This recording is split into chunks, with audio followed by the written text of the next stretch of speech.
All right, so the question is on this MREA Monday is how do we get people to remember us? This is a big deal. And Gary and Jay and Dave spend a ton of time with this inside the MREA book. Let's go and take a look-see. All right, so go to your MREA, page 146, and you'll see this little concept called the 8 by 8.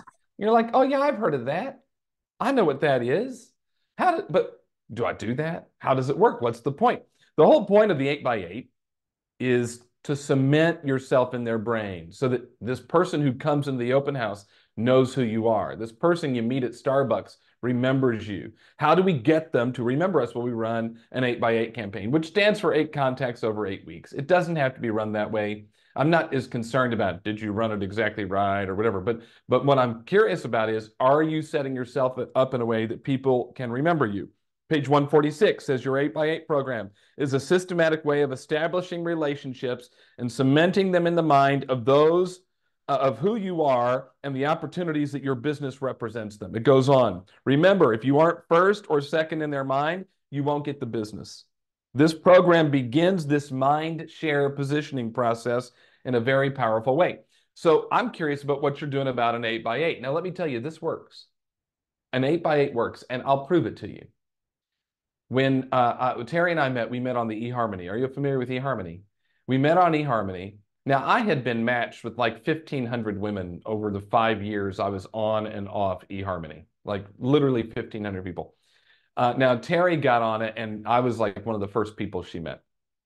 And we meet and we go out. And remember, I'd been on a handful of dates over the 5 years that I'd been on this eHarmony. But Terry and I go out on the date, and telling you that you've been matched with 1,500 women is not a humble brag. It's quite the opposite of that, Alex, to be honest with you in the chat. But anyway, so Terry and I meet, and we go out and we have a lovely dinner, and I'm taking her back, and I'm realizing I really like her. Like I like her. And I want to build a relationship with her because I like her. And immediately in my mind, I was a team leader at the time, I went to an 8 by 8. Oh my gosh, I've got to put her on an 8 by 8 because the 8 by 8's job is to build a relationship. And I'm looking at the thing and I'm like, oh, item of value. I need an item of value. And what am I going to give her? What kind of item value? And I would pull up, drop her off, and I'm like, hey, before you go inside real quick, I need to get something out of my trunk. Now, ladies, just out of curiosity, in 2024, if a guy says to you, before you go inside, I need to get something out of my trunk, that No, should be God, a red no. flag, right? Yeah, that's a red flag, Jess. Total red flag.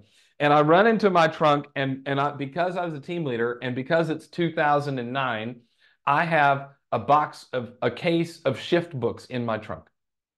And because the 8 by 8 says give an item of value, I pull out a copy of Shift and I'm like, hey, I really enjoyed tonight's date and it was great. And you know what? I just feel like this would be of some value to you. And so here I'd like you to have this copy of Shift.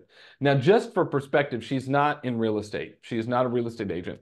She was the manager of a Ferguson showroom. If y'all know Ferguson, the kitchen lighting bath place. And truth is, like as we were talking about it, their business was way down, just like it was in the real estate world, because we're in the Great Recession. And I'm like, this would be of great value. She can read this book and it would help her in her showroom. So I'm driving back home thinking, I have nailed this. Like this is step one of the 8 by 8 and I'm all over it. And Terry goes inside to her house and she's got a roommate. My wife is so smart because she's bought a house and rented out a room to a friend who's paying a majority of the mortgage. That's how smart my wife is. And a friend was like, how's the date? And apparently Terry's like, I don't know because he gave me a parting gift. Like Terry thought that this 8 by 8, this book was a parting gift. And I'm driving home going, I'm nailing this thing. And then the next one, the 8 by 8, is follow-up call. Follow-up call is the next one, the 8 by 8. So I did what anybody would do. I waited 3 days and then I called her.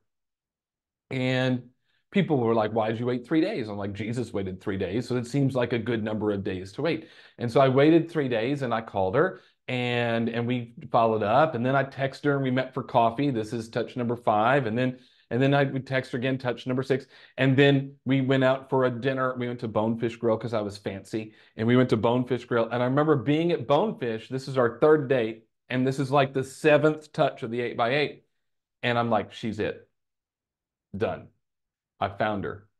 And that was a Thursday. And then the following Saturday, I went out and bought the ring because I knew I was ready. Now, I did not give her the ring immediately. because the 8x8 wasn't over. The relationship had not been built. And had I asked her to marry me at that time, she would have said no. Truth is, the first time I told her I loved her, she said thank you in her cute Southern voice, and I already owned the ring, so I thought this is a mess. Now a lot of you are going, "What an idiot!" But I'll just tell you that we are a month away from 14 years of marriage, and it's been the most wonderful thing in my life. But the truth was, the job of the 8x8 is to build a relationship. Now, I like to tell the story. It's funny. It's also true. But the point is that pursue the people who come into your open house like you would pursue your eventual spouse. Pursue the people that the leads that come your way in a way that you are it.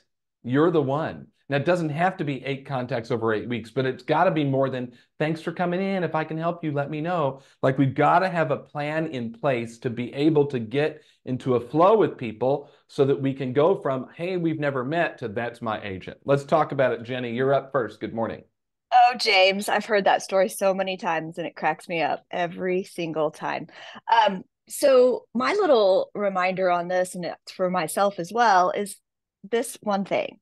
It's not their job to remember us. It's our job to remind them. And so when I moved back to Tulsa, I had to start my whole business over again and grow my local database. I hadn't lived here in 14 years. So I got active in a women's volunteer organization and I did open houses. So that's how I built it. So my new Met plan was that when I would meet a lady that is like-minded and giving to the community, that I would have a touch plan, and it would be first off just connecting. Back then we didn't have socials like we have now, but now that would be one of the first connections and touches. And then a handwritten note. Hey, it was so great meeting you at that committee meeting. I look forward to chatting with you at the next one. And so actually being a friend is the best way to deepen the relationship. So that a handwritten note nowadays would then be putting them on your monthly touches and letting them know that you love to share value about the community and what's happening in our awesome city. And those will be the touch plans that will deepen the relationships for future benefits. Yeah, no doubt. And it's about it being systematic. Like, that's the question, is have you built the plan? Like, Jenny knows this is the entry point and this is what happens once you get in. So is it a systematic thing, not a haphazard thing like, oh my gosh, I should follow up, but build it, make it systematic, and make it something that just it's A, then B, then C, then D. Jenny, thank you. Kathy, twice in one day. Good Twice morning. in one day. It's so worth coming back at the ungodly hour that we're here. Two things. One is commit to doing it. That's kind of like putting it in writing and what you just said. And be genuine. You be you. Only you, only you could have done that. And it worked. And it's that not trying to be cutesy and smiley and the perfect realtor, being genuinely ourselves and letting them know who we are. No doubt. Hey, Jess, good morning. You're next. Hey, good morning. Your story reminds me of mine with my husband, and I think about it, and I was like, you know what? Think of relationships in your life where certain things have worked, just like James just shared with you. I do this. I realize sometimes at open houses when I meet new agents for the team and whatnot as well. And what ended up working with John Star wasn't the fact that I fell in love with him the very first day that I saw him and called my best friend to tell him I met the boy I was going to marry today. It was the fact that I pretended I had another boyfriend anytime I saw him and did the takeaway. So what I mean by that, even at the open houses, is, I'd meet people at the open houses and I'd be like, well, I'm not sure if this one is for you, but and then I would lead them into something else. And I'd say, I'm not sure if I'm the agent for you or if I have enough time. Then it tells them they're busy. It tells them that you've got other things going on. But, here's what I can offer to you. They would always come back to me and I would follow up. By the way, this is the other key thing with the open houses, any new client that you get. I would follow up with them immediately. It was not, oh, hey, let me wait. I had written open house cards that if I got their address, I would throw in the mail as soon as I left that open house, that were already postage and everything like that.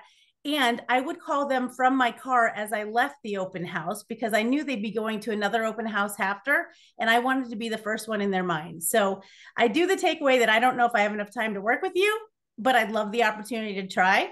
And then I would follow up so succinctly and immediately that it would be really hard for them to forget me. That's it. Thank you. Great share. Shannon Williams, good morning. Hi, James. So I have a question actually about this. So I'm a little confused, which I did put in the chat.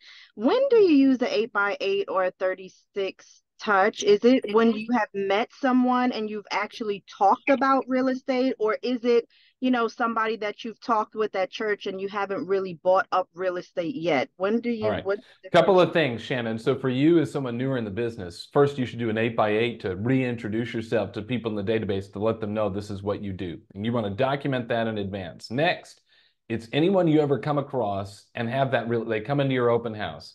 You meet them at a client event, something like that should, and you don't have a relationship, should go on an 8 by 8. You would have multiple 8 by 8s for different situations. And I encourage you to sit down and map them out. All right. Here's for the people I know who I want to reintroduce myself to the database and let them know I'm in the business. Here's my plan. For the people who come into the open house, here's my plan. It's always the build the relationship. Now, 33 touch, 36 touch, whatever we call it now, is the sustain or maintain the relationship. We'll talk about that one next week. 8 by 8 is build and establish. 36 touch is sustain and maintain. We'll talk about that one next week. Brittany, Thank you're next. Good morning. You're welcome, Shannon. Good morning, Brittany. Good morning, everybody. So my biggest thing is being authentic. I like to talk to them just, like I'm meeting a new friend, like, hey, like, how's it going? What's your day like?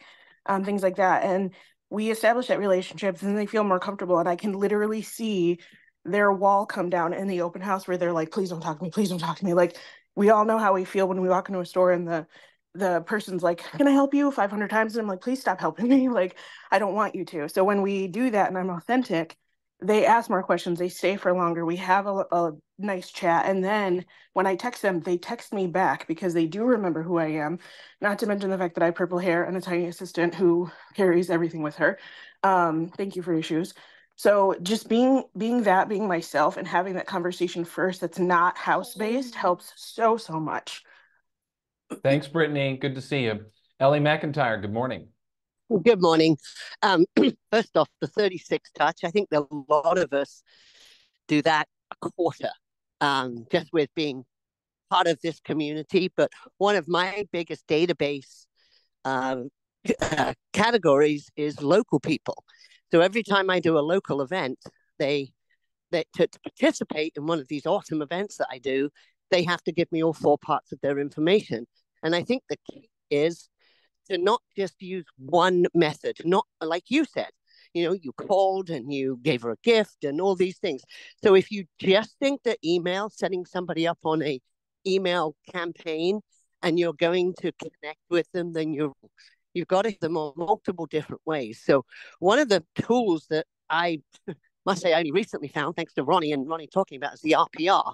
And just last week, I went and texted 40 people that day, sent them a screenshot of the RPR, and I also asked them a personal question as well. And out of the 40 people, 26 came back, and we had two-way text messages because I've just sent them the fact that their house has increased in value. And I can do that to people in the community, as in, this is my responsibility to let you know what the value of your house is. And their gratitude for knowing that, even though they're not going to actually do anything with it, it just adds an item of value to that relationship of me then sending them invites to other things and having the email that goes out once a week telling them what's happening in the market.